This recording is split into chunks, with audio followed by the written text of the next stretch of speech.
One thing to move on to, so there's a lot in the budget. We probably won't get to all of it today, but one to talk about is the CAT TV funding.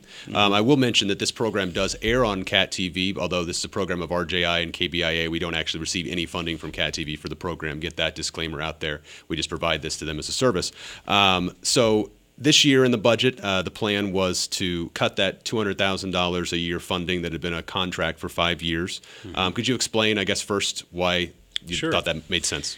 So the overriding goal of this year, each year we create a budget. There's sort of a whirlwind of competing demands on what you want to accomplish that year in the budget. And this year, the overriding goal to accomplish was to balance the budget, not spend any more than we have coming in.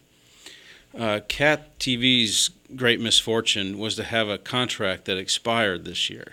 And so what that did was that was sort of an automatic reduction in expenditure. But what that created for me was a situation where to find new dollars for a renewal, I literally have to find somewhere to cut it out of the rest of the budget because we cannot go deficit, right? Mm-hmm. Well, in that calculus, they lose because I don't have a general fund function in the city that I can cut to fund CAT TV. That's to say nothing of the value they have to the community. It's not even recognizing that there's a value there. It's just purely a dollars thing. So what the council did on Saturday, we had a conversation about, and I think there's consensus on council that they do value CAT TV.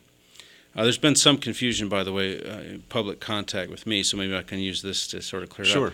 A lot of people are wondering why we're proposing to cut public television. Well, I can stress to you, this is not the public television station. There's 4 stations I think people kind of wrap up into the same thing sometimes. One is public television, the public broadcasting system. And then there are 3 called PEG channels. So that's public education government. So there's the city channel, there's the channel for the school district, and then there's the public access. So what we're talking about is public access and not the other 3.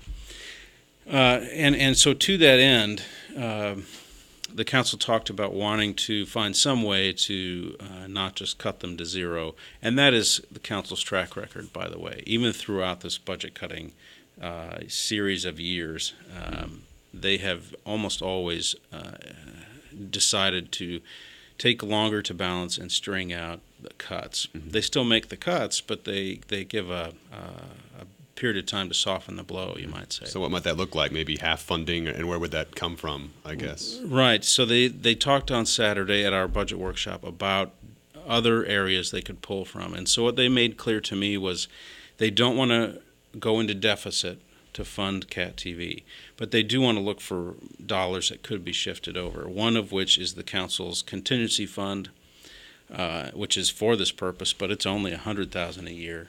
And then another source that is kind of compelling, we had a surplus last year, and we carried over a number of funds. $200,000 one time is out there that we could use for this purpose. So they mentioned that, and I think they're wanting to also explore the idea of making the funding contingent on fundraising on behalf of CAT TV. So Jennifer Erickson and her team has done a good job raising money on their own.